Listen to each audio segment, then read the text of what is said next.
Radios. Okay. Thanks, Franco. So recent and previous findings indicate a surprising coupling among cortical folding, functional gradients, and microarchitectonic transitions across stages of the human visual processing hierarchy. So for example, the calcarine sulcus, the posterior transverse collateral sulcus, and the mid-fusiform sulcus all identify microarchitectonic and functional transitions in early, mid, and late processing stages of the visual processing hierarchy. So one might ask, as we did, what underlying factors contribute to this surprising coupling among cortical folding, functional gradients, and microarchitectonic transitions across stages of the human visual processing hierarchy? And here we considered if differences in gene expression within a given cortical area contribute to this coupling, as well as the position of the area in the processing hierarchy. So to do so, we use data from the Allen Institute Human Brain Atlas, which contains 6 human brains, so MRIs, T1's cortical surface reconstructions and dissections from 500 tissue samples per hemisphere. And the data were processed with microarray analyses, normalized within and across subjects, and then mapped onto the cortical surface. And this process results in gene expression or transcription maps on the cortical surface, as illustrated here. Then using cortex-based alignment, we aligned 13 cytoarchitectonic areas in human visual cortex to the gene expression maps, and the 13 areas are illustrated here on the cortical surface, and they were identified using the observer-independent techniques pioneered by Carl Zillis and Katrina Muntz.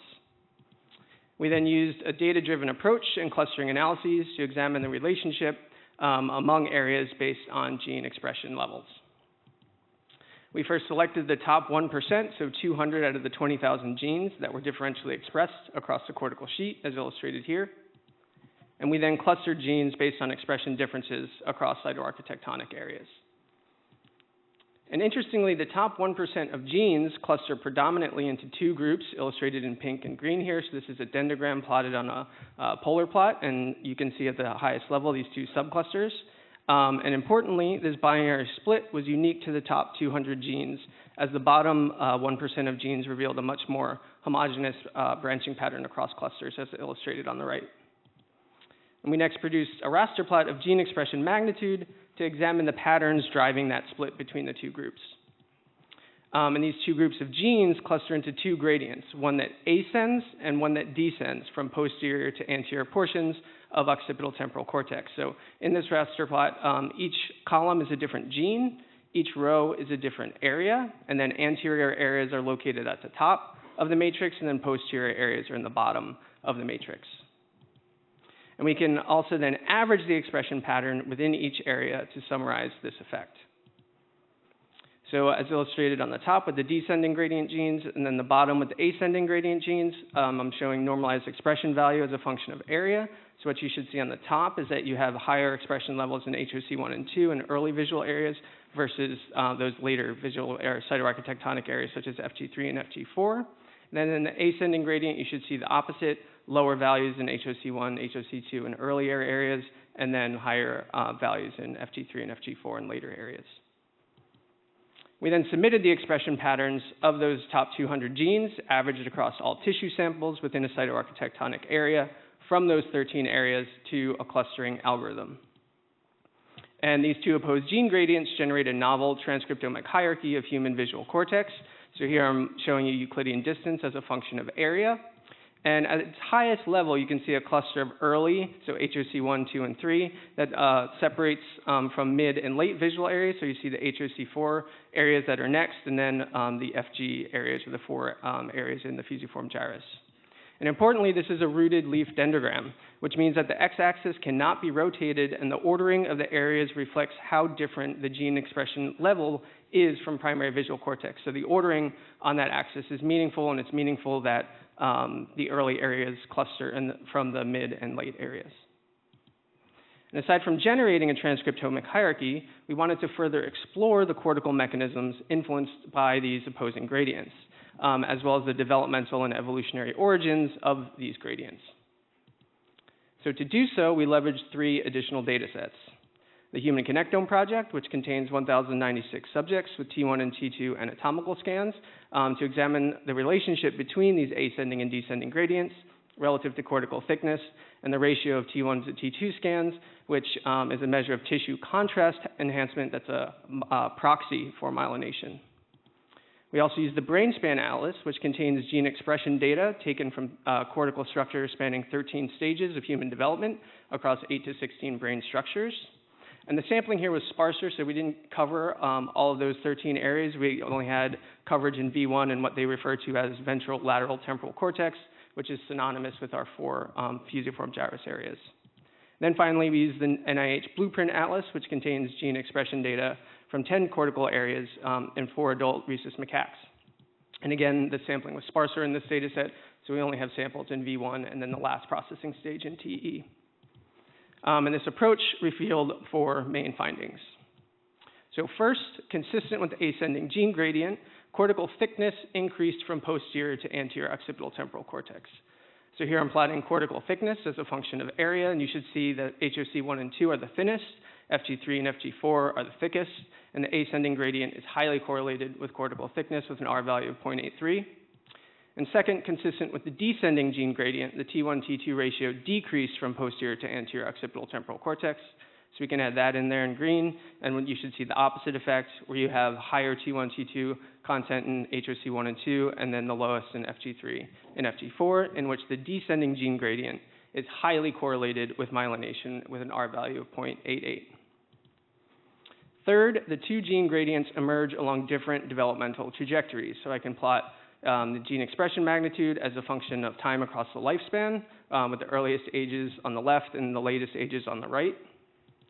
And importantly, in adults, we replicate these 2 gene gradients in this new data set. So you have higher expression values in V1 and lower in VTC for those descending gradient genes, then the opposite trajectory for the ascending gradient genes. And then the ascending gradient actually emerges at 10 to 12 weeks. So you can see there in pink that VTC has higher expression gradient than tissue samples in V1, but you can also see in green that the descending gradient actually is ascending at that earliest time point that we have.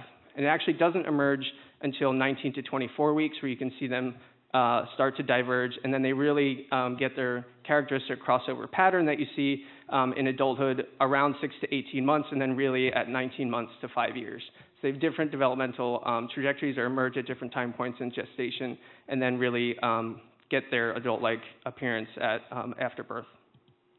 And then fourth, only a subset of genes contributes to common ascending and descending transcriptomic gradients in humans and macaques. So here in this inset, in the human descending gradient, all genes decrease in expression level from HOC1 to FG4, as you see there. But in macaques, this is not the case. Some genes decrease in their expression level, so below the black line, while others increase, so those above the black line. And then in the human ascending gradient, all genes increase in expression level from HOC1 to FG4, illustrated in that inset there. While in macaques, only some genes increase in their expression level, those above the black line, while others decrease, those below the black line. So to conclude, human visual cortex seems to be organized along 2 genetically opposed gradients. These gradients generate a transcriptomic hierarchy that is consistent with different processing stages of the visual hierarchy. The ascending gradient is correlated with cortical thickness, while the descending gradient is correlated with the ratio of T1, T2, which is a proxy for myelination. Developmentally, the ascending gradient emerges at 10 to 12 weeks in gestation, while the descending gradient emerges later at 19 to 24 weeks. And it's not until early childhood that the 2 gradients achieve their adult-like expression values. And evolutionarily, homologous genes do not generate the same ascending and descending expression gradients in macaques as in humans. So I'd like to thank you for your attention. You can check out the preprint on bioRxiv. The paper is in revision and hopefully will be out soon. I'd like to thank my funding sources, as well as Jesse and Zhonglei, who really spearheaded all of these analyses. And finally, Jesse's starting his own lab in 2020 at Princeton. So if there's any students in the audience, you can contact him at our lab website, cognitive-neuroanatomy.com. Thanks for your attention.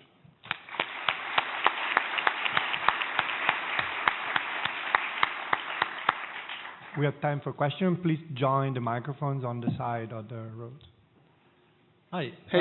I wanted to ask, so one thing you see quite clearly is that cortical thickness and myelinization seem to be like very closely related to these, right?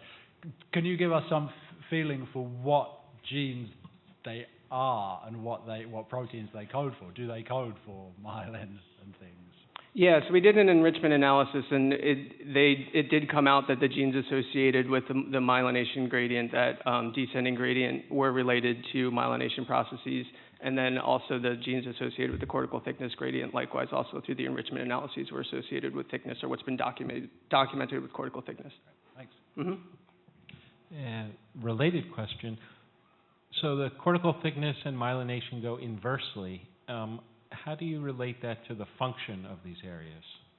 Yeah, so two ways to answer that question. First, in terms of function, there's also cytoarchitectonic hierarchies that are dendrograms that have been produced, as well as then we related this to a basic function.